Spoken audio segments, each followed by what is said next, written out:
Hello and welcome to the Last Lap podcast. I'm your host, John Jensen, and I am very excited to talk with you all today. We have a very exciting episode and so much to get into in the track and field world.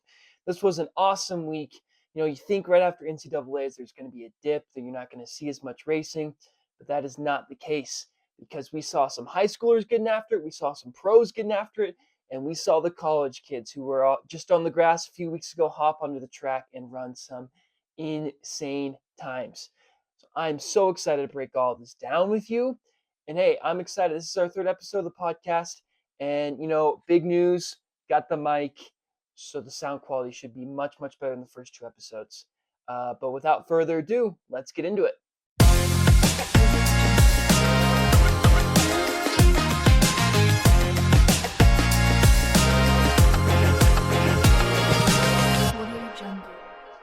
Okay, let's go ahead and start with the college kids because I really think there's only one place to start, and that is with the women's 5K that we saw at Boston University on Saturday afternoon. I was sitting around really depressed because my Cougars were getting crushed in the Big 12 championship game by Texas A&M, and then turn on these Boston races and watch some incredible times through throwdown. Really lifted my spirits. So start with Jane Hedengren getting the collegiate record in the 5K, first woman ever to break 14:50 in the NCAA, running 14:44. Really, really, really impressive stuff. I mean, with the smooth tempo increase just throughout the race and the surge last 400, just absolutely cooking everyone.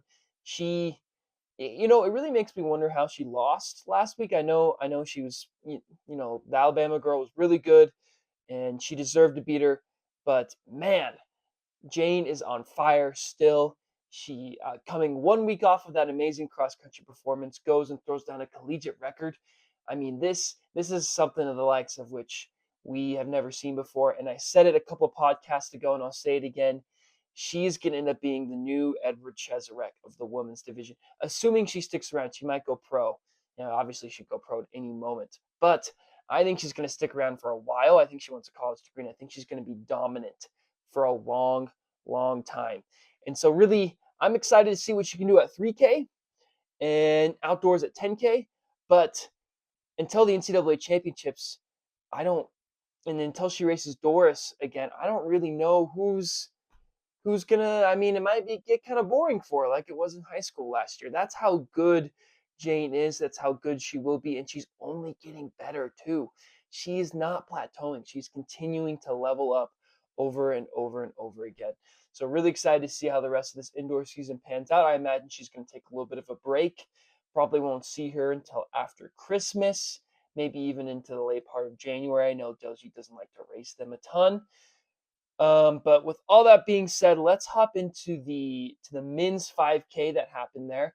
That was a lot more competitive of a race. You kind of got that exciting race factor, and the dudes ran fast too. I think the big storyline is the return of Marco Langon and him really going head to head with Habtom Samuel, along with Garry Martin stepping up a little bit. I know he just came off of cross country, but stepping up to that 5K level is super interesting. I would love to see him do a little 5K at the national championships, especially with how that went. Garry, I mean, a little 5K mile combo, maybe. I don't know. Just saying. But that was an exciting race. You saw Garry take the lead with, I believe 600 to go. Maybe I'm off. Maybe it's 800 to go. Garry takes the lead, and it looked like he was confident in that. It looked like at the time, I thought he might run away with it. And, he ends up leading it all the way to the final straightaway. And as we've seen, the tale as old as time. He gives Habtom Samuel the rail. Classic, give Chloe Hawker the rail moment.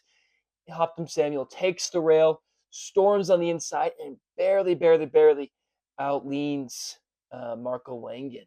Which, also another thing watching live, you're like, oh, I think Marco won. That was like my first initial thoughts. But I think this really just cements that, A, it's not going to be easy for Habtom Samuel indoors. I think he's going to have a lot of competition. I think this men's field is more competitive than ever. And I think Marco Langon is a serious title contender. You gotta remember, this guy didn't race cross country.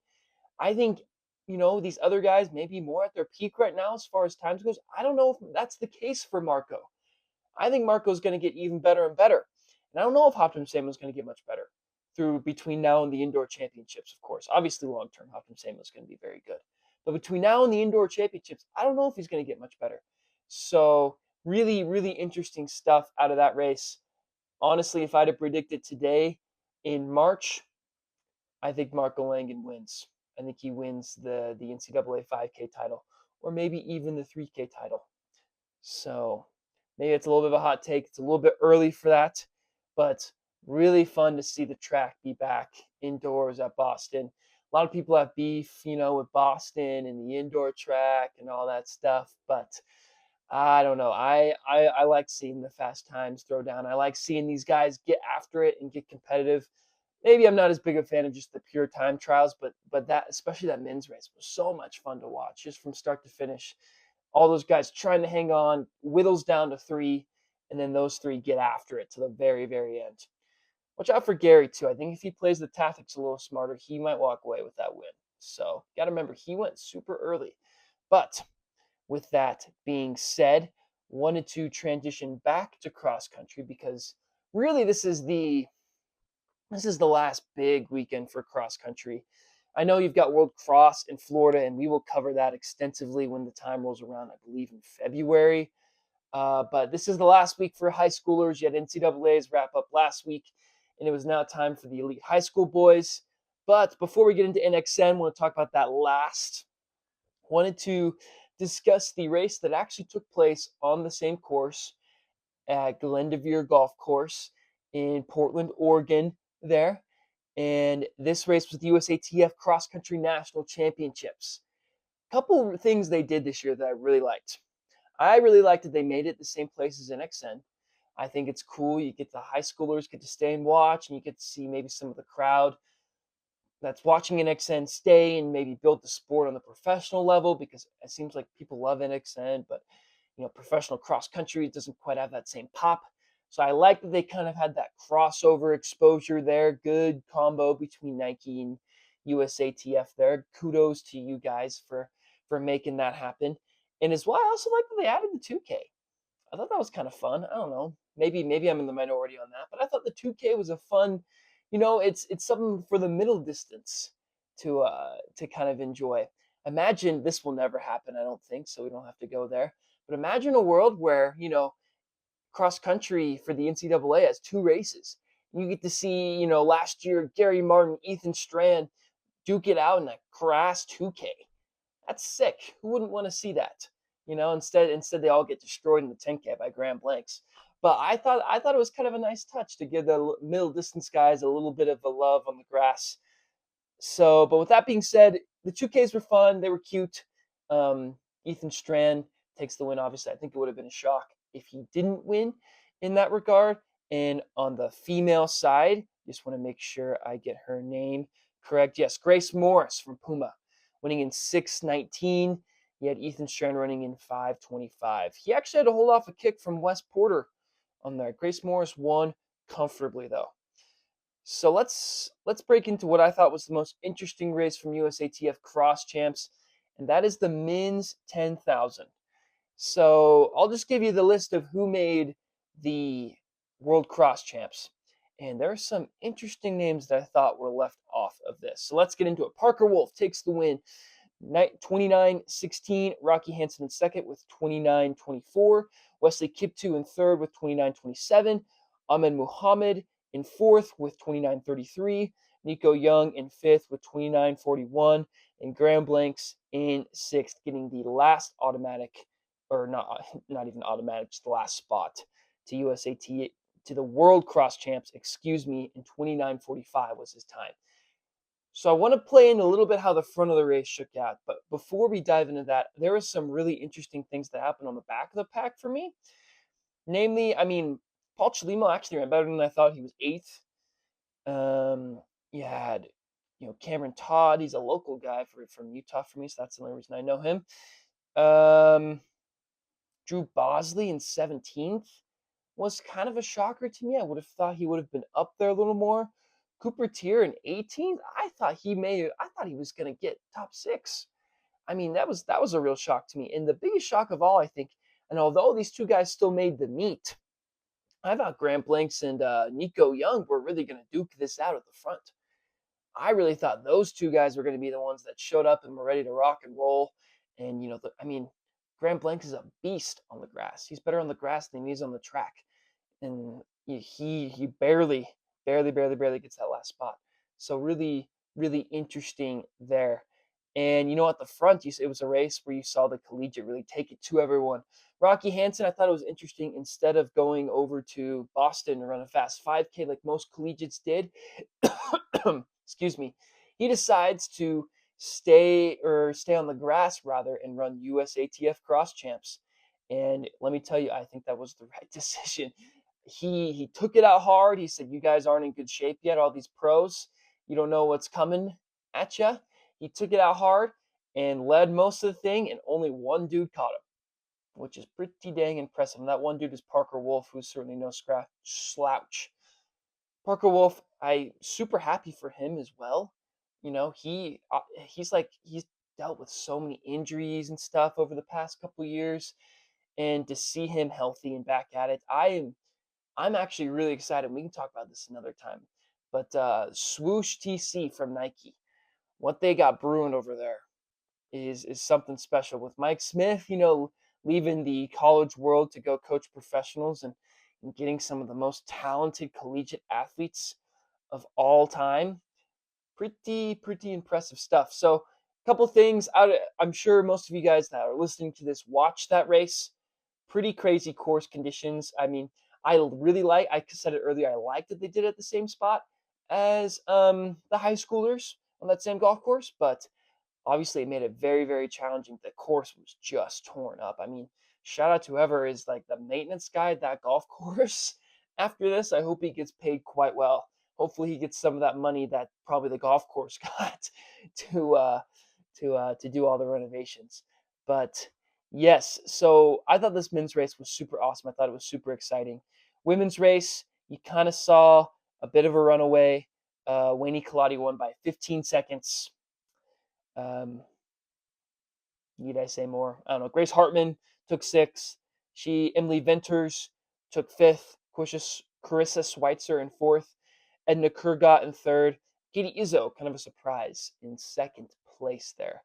Really, really awesome race from Winnie Kaladi.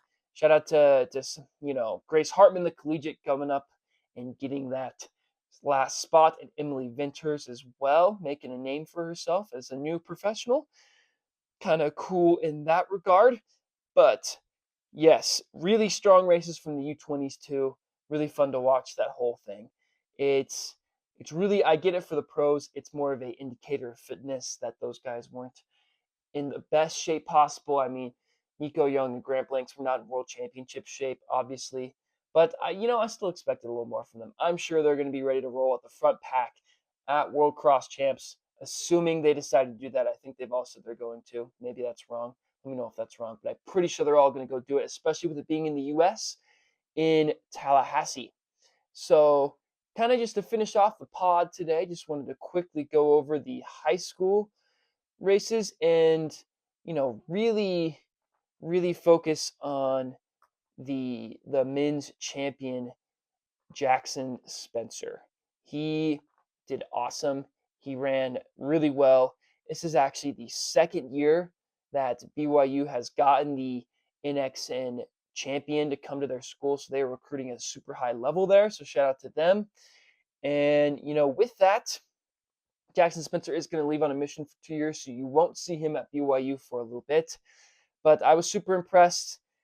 I feel like oftentimes in the past you've seen these high school races kind of run where they don't really know how to sit back per se. They only know how to front run, so they just take it from the beginning and just try to kill everyone from the very beginning. And Jackson Spencer kind of raced it more like a pro. He raced it more tactically. He didn't just, surge to the front and say, "Come catch me if you can. I'm the fittest guy. Come get me." But instead, he, and I really appreciate that from him, that, maybe a little bit of maturity there, being relaxed and held back. And, you finally kind of in second place here, you have Johannes van Meerten. I'm saying that wrong. I know I'm saying that wrong. I'm blinking on his actual name right now. But I think it's kind of cool. First time you've seen a guy from Flagstaff at the high school level. feel like you don't see that very often. So that was kind of neat to see. You had Niwot taking home the team title. They put 2 in the top 6, which is super impressive. Able to hold off some of those other teams.